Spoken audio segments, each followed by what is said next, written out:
జాతీయ రక్తదాన దినోత్సవం సందర్భంగా వైఎస్సార్ కాంగ్రెస్ పార్టీ చేపట్టిన రక్తదాన కార్యక్రమానికి పెద్ద సంఖ్యలో కార్యకర్తలు అభిమానులు రక్తదాతలు తరలివచ్చారు. కడపలో నిర్వహించిన శిబిరంలో వైఎస్సార్ కాంగ్రెస్ పార్టీ నాయకులు వైఎస్ వివేకానందరెడ్డి పాల్గొన్నారు. ఆయన కూడా రక్తదానం చేశారు. ఈ తరహా ప్రజాసేవ కార్యక్రమంలో పాల్గొనడం అదృష్టంగా భావిస్తున్నానని వివేకానందరెడ్డి అన్నారు. రక్తదానం చేసిన వారికి వైఎస్సార్ కాంగ్రెస్ పార్టీ పండ్లు పంపిణీ చేసింది.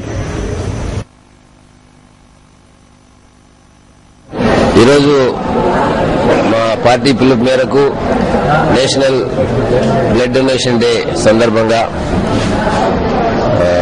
మా కడపలో వైఎస్ఆర్ కార్యకర్తలు కనీసం 200 మంది బ్లడ్ డొనేషన్ కు తరలి వచ్చినారు.